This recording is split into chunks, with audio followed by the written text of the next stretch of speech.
ഈശംസിഹായ്ക്ക് സ്തുതിയായിരിക്കട്ടെ. വിശുദ്ധ ലൂക്കായുടെ സുവിശേഷം 5-ാം അധ്യായത്തിൽ 17 മുതൽ 26 വരെയുള്ള തിരുവചന ഭാഗമാണ് ഇന്നത്തെ ധ്യാന വിഷയം.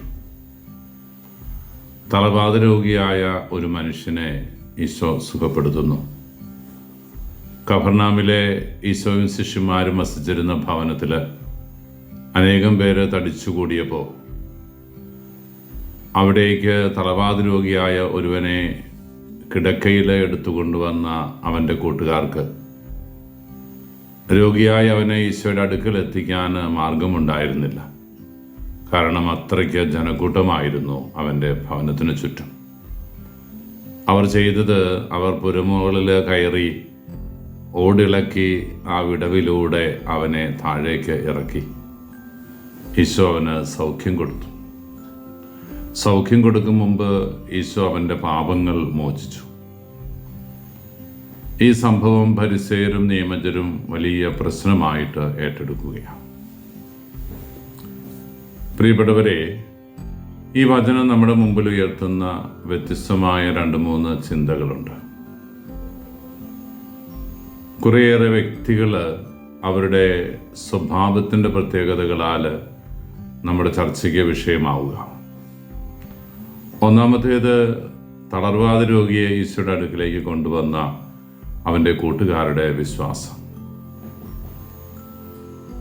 അവൻ്റെ അടുക്കൽ എൻ്റെ പ്രിയപ്പെട്ടവൻ ഒന്ന് എത്തിയാൽ മതി, അപ്പോൾ തന്നെ സൗഖ്യം അവന് ലഭിക്കുമെന്നുള്ള വിശ്വാസം. എല്ലാ പ്രതിസന്ധികളെയും തരണം ചെയ്ത് അവൻ്റെ പക്കലേക്ക് അടുക്കാൻ ഓടാനുള്ള തീഷ്ണത. ആ കൂട്ടുകാരുടെ വിശ്വാസമാണ് യഥാർത്ഥത്തിൽ യേശുവിനെ കൊണ്ട് അവന് സൗഖ്യം കൊടുക്കാൻ പ്രേരിപ്പിച്ചത്. ഇങ്ങനൊരു വിശ്വാസം നമുക്ക് ഉളവാക്കാൻ നാം എന്താ ചെയ്യേണ്ടത് എന്നത് ഗൗരവത്തോടെ നമുക്ക് ചിന്തിക്കാം. സ്വയം വിശ്വസിക്കുകയും മറ്റുള്ളവരെ വിശ്വാസ ഗോപുരത്തെങ്കിലേക്ക് അടുപ്പിക്കുകയും ചെയ്യുക. നിങ്ങൾ ലോകമെങ്ങും പോയി സകല ജനപദങ്ങളോടും സുവിശേഷം പ്രസംഗിക്കണമെന്ന് ഈശോ പറഞ്ഞ കൃത്യമായ ഉത്തരവാദിത്വം, അത് ഏറ്റെടുത്തുകൊണ്ട് പ്രവർത്തിക്കുന്ന ഈ കൂട്ടുകാരെ നമ്മുടെ നന്മയുടെ സത്തയുടെ ഭാഗമാക്കാൻ നമുക്ക് പരിശ്രമിക്കണം. രണ്ടാമത്തേതായിട്ട് ഈശോയുടെ കാരുണ്യമാണ്. ഓടിളക്കി തൻ്റെ മുമ്പിലേക്ക് രോഗിയെ ഇറക്കിയപ്പം ആരാടാ ഓട് പൊട്ടിച്ചത് എന്നല്ല ഈശോ ചോദിക്കുന്നത്.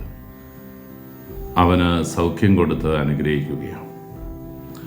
അവന് രോഗശാന്തിക്ക് മുമ്പ് പാപശാന്തി ലഭിക്കണമെന്ന് ബോധ്യമുണ്ടായിരുന്ന ഈശോ അവൻ്റെ പാപങ്ങൾ മോചിക്കുന്നു. തുടർന്ന് അവനെ കിടക്കയെടുത്ത് നടക്കാൻ പ്രേരിപ്പിക്കുന്നു. ഇവിടെയാണ് ഫരിസേയരുടെ രംഗപ്രവേശനം.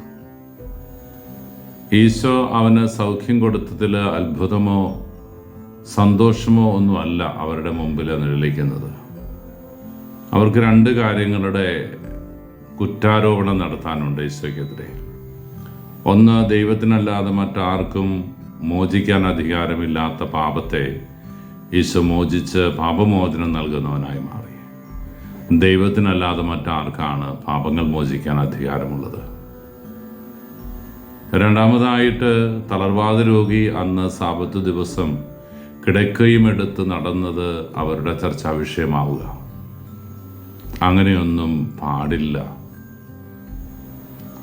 സമൂഹത്തിൽ ചില അടിച്ചേൽപ്പിക്കലുകൾ നടത്താൻ, ചില കാര്യങ്ങൾ നടക്കാൻ, ഇങ്ങനെയൊക്കെ ചെയ്താൽ മതി എന്ന് തീരുമാനിക്കുന്ന, കരുണയുടെ ആർദ്രതയുടെ സ്നേഹഭാവങ്ങളൊക്കെ നഷ്ടപ്പെട്ട് ഈശോയുടെ കരുണാർദ്ര സ്നേഹം മറ്റുള്ളവർക്ക് പങ്കുവെച്ചു കൊടുക്കാൻ പരാജയപ്പെടുന്ന ഒരു വിഭാഗം ആൾക്കാർ.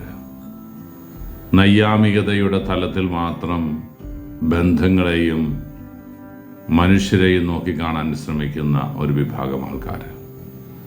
ഞാൻ നിങ്ങളുമൊക്കെ ആ വിഭാഗത്തിൻ്റെ ഭാഗമാണോ എന്ന് ഗൗരവത്തോടെ ചിന്തിക്കാൻ തിരുവചനം നമ്മളെ പ്രേരിപ്പിക്കുകയാണ്.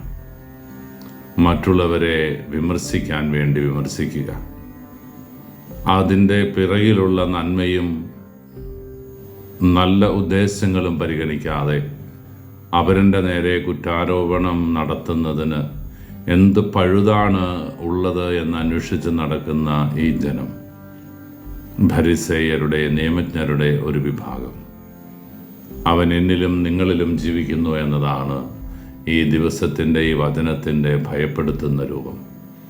ആ മേഖലയിലെ വിടുതൽ പ്രാപിക്കാൻ കൂടി നമുക്ക് ആഗ്രഹിക്കാം. ഈശോ അനുഗ്രഹിക്കട്ടെ. കർത്താവ് മിശിഹായുടെ കൃപയും പിതാവായ ദൈവത്തിൻ്റെ സ്നേഹവും പരിശുദ്ധാരൂപിയുടെ സഹവാസവും നാം എല്ലാവരും കൂടി ഉണ്ടായിരിക്കട്ടെ, ഇപ്പോഴും എപ്പോഴും എന്നേക്കും. ആമേൻ.